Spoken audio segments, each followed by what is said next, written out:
Assalamu alaikum students, hope you all are fine there.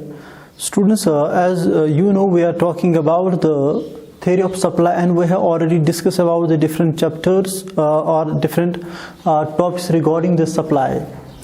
Students, आज हम बात करेंगे price elasticity of supply. Already we have discussed the price elasticity of demand in the previous chapters. तो आज हम जो बात करेंगे प्राइस इलास्टिसिटी ऑफ सप्लाई ये क्या होती है। डियर स्टूडेंट्स, आपको याद रखना है कि जब भी हम बात करते थे लॉ ऑफ सप्लाई की, लॉ ऑफ सप्लाई में हमने ये पढ़ाया कि law of supply shows the direct and the positive relationship between the price of the commodity and the quantity supplied. That means with the increase in the price there is increase in the quantity supplied, and accordingly with the decrease in the price of the commodity and there is decrease in the quantity supply. Direct relationship hai. So far as this law of supply is concerned, law of supply simply shows the direction. Either there is the extension of the supply or the contraction of the supply with equally response to the price. But so far the price elasticity of supply is concerned, it measures to what extent there is change in the quantity supplied due to the change in the price. That means यहाँ पर हम दिखाते हैं कि कितना percent change हुआ है price में, and because of that how much percentage change in the quantity supplied. Accordingly, the price elasticity of supply is the measure of change in quantity supplied of a commodity due to change in its price. याद रखना है to what extent the change occur in the quantity supplied due to what extent change in the price. कितना percent increase हुआ है या decrease हुआ है price में, अकॉर्डिंगली उसके रेस्पॉन्स में कितनी परसेंट इंक्रीज या डिक्रीज हुई है क्वांटिटी सप्लाई में।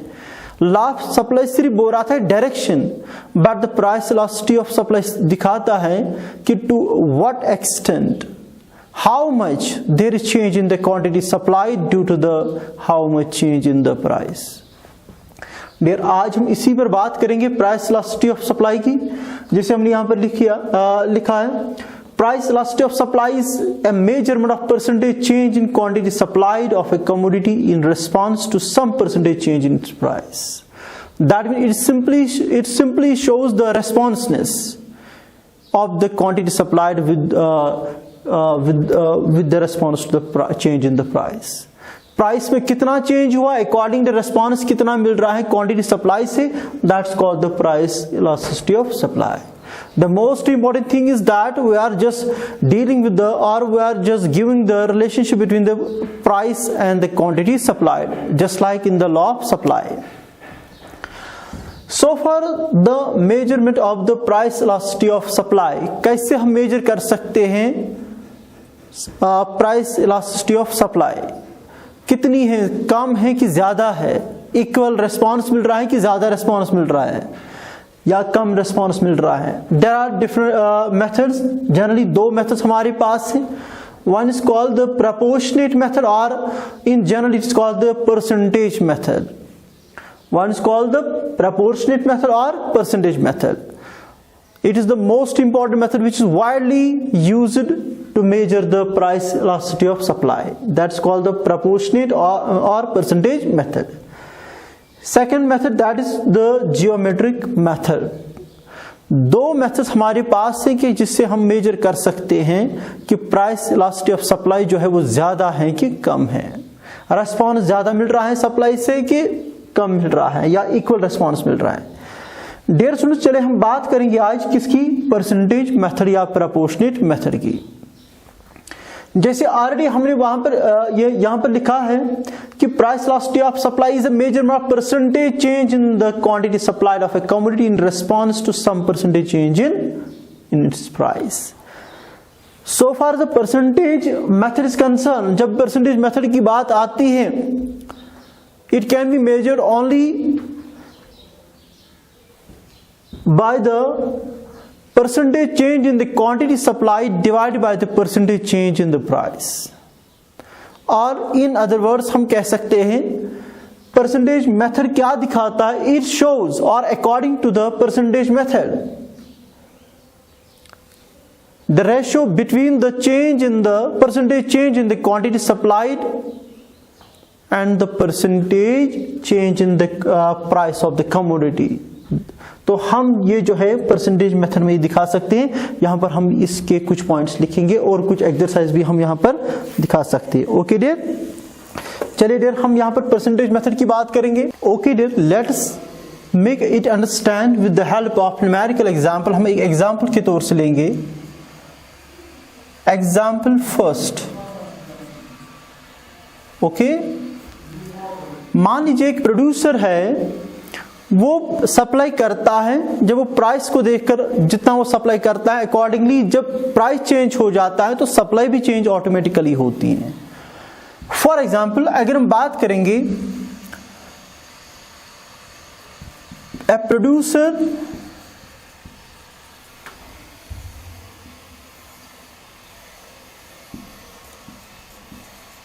supplies 500 units of a commodity.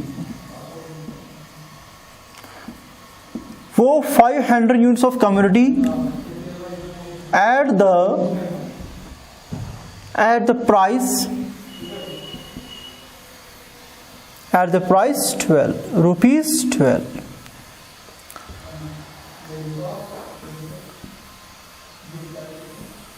When price rises, जब प्राइस राइज हुआ to rupees 15, the quantity supplied increased to 650 units. एक प्रोड्यूसर है, वो पहले सप्लाई कर रहा था 500 यूनिट्स. जब प्राइस मार्केट में था रुपीज 12, वंस प्राइस जो है वो राइज हुआ 15, अकॉर्डिंगली हम कह सकते हैं कि क्वांटिटी सप्लाई भी जो है वो क्या होगी, इंक्रीज होगी. कितनी इंक्रीज हो गई? तो याद रखिएगा डियर, वो इंक्रीज हो गई 650. Now we can easily find out either the response is greater, equal or less than. Price elasticity of supply किसके बराबर होती है? Delta Q divide by delta P into Q. That will be equal to the change in quantity. मैंने आपको already बोला change in quantity का मतलब होता है कि new quantity minus old quantity. New quantity is 650, old quantity is 500, that means 650 minus 500, that is 150. Divide by change in P, that means new price minus old price और initial price. New price is 15, old price is 12, that means difference is वो 3 है. Into original price. Original price कितना था? That was 12 and जो original quantity थी that was 500. आप easily calculate कर सकते हो. आप elasticity of supply is equal to 3 1s are 350. Okay, into आप इसको कैलकुलेट करते जाओ तो आपका जो it will be equal to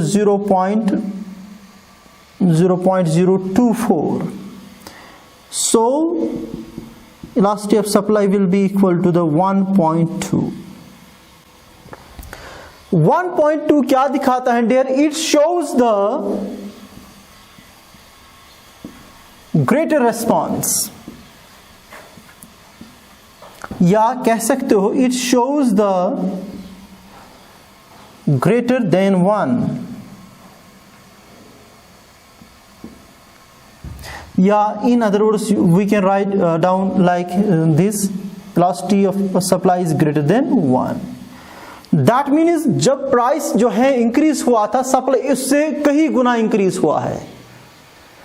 that means the response is more from the quantity supplied. Dear याद रखिएगा, हम कह सकते हैं कि ये रेस्पॉन्स जो है, ये न्यूमेरिकल एग्जाम से हमें बात समझ आती है कि there is a direct relationship between the price and the quantity supplied. कितना प्राइस में चेंज हुआ था, प्राइस में कम चेंज हुआ था, लेकिन क्वांटिटी सप्लाई ने ज्यादा रेस्पॉन्स किया।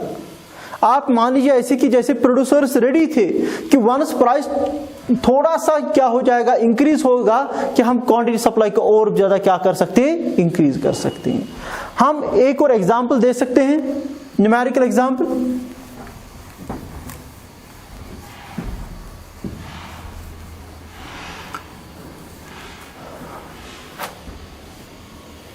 एग्जांपल नंबर 2,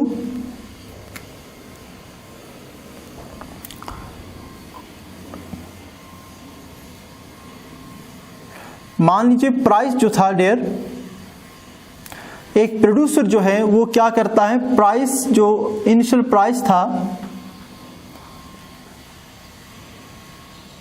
चलो ऐसे बना सकते हैं,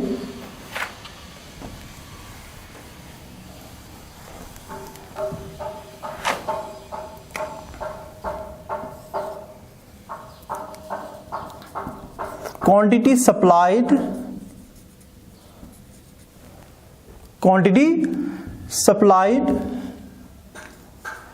200 units at the rate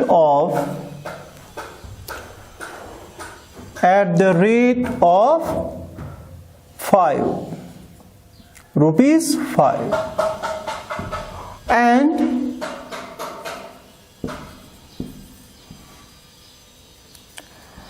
quantity supplied increased or extend 400 units at the rate of 10 rupees 10. Find price elasticity of supply. हमारे पास एग्जांपल सेकंड है, एक प्रोड्यूसर है, एक सप्लायर है, एक सेलर है, वो कितना सप्लाई करता है, 200 यूनिट्स। जब प्राइस कितना था, 5 रुपीज। वंस प्राइस इंक्रीज हो गया, तो प्राइस जब इंक्रीज हो गया 10 rupees, and he is now ready to supply this 400 units. तो हमें क्या करनी है, तो हमें क्वांटिटी, ये जो प्राइस इलास्टिसिटी ऑफ सप्लाई क्या करनी है, with the help of percentage method find out करनी है।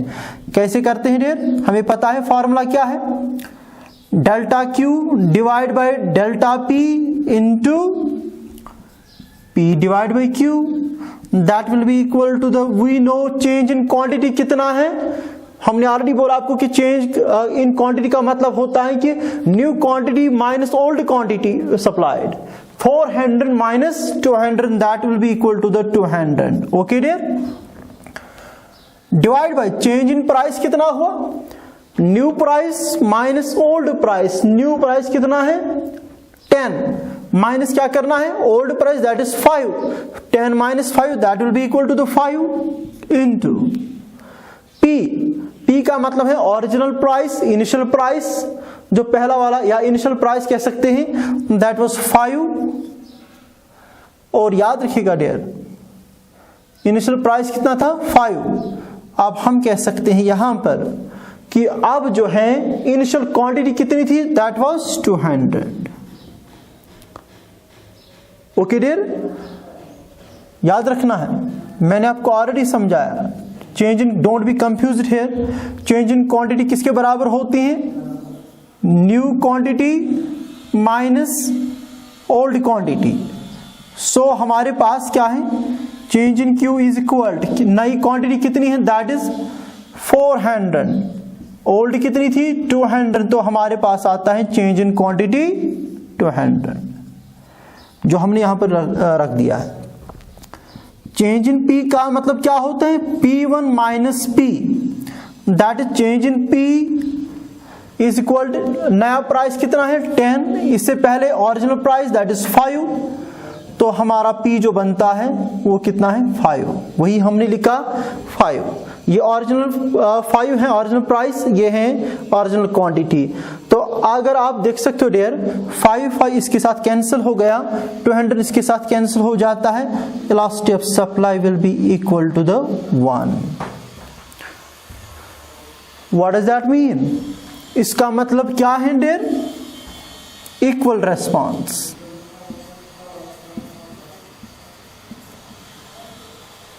या इन अदर वर्ड्स कह सकते हो elasticity of supply is equal to the 1 और यूनिटरी।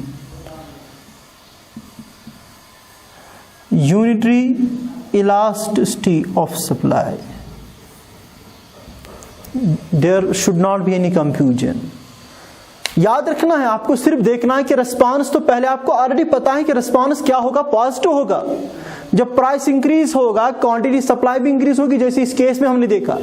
इसका उल्टा भी हो सकता है, अगर क्वांटिटी पहले 400 होती एट द प्राइस ऑफ 10, बाद में अगर प्राइस कम हो गया 5, तो आप याद रखिएगा डियर, तो आपकी क्वांटिटी भी कम होगी। अगर यही आप उल्टा कर दोगे, supply will decrease from 400 to 200 and the price will decrease from the 10 to 5, आपका आंसर फिर भी क्या निकलेगा, 1 निकलेगा। तो डियर स्टूडेंट्स, हम कह सकते हैं it is how we can calculate or measure the price elasticity of supply with the help of percentage method. And percentage method is nothing but it shows the percentage change in the quantity supplied to the percentage change in the percentage in the price. Okay dear, I think this was all for today. Next we will be here with another method for the elasticity of measuring elasticity of supply. Thank you.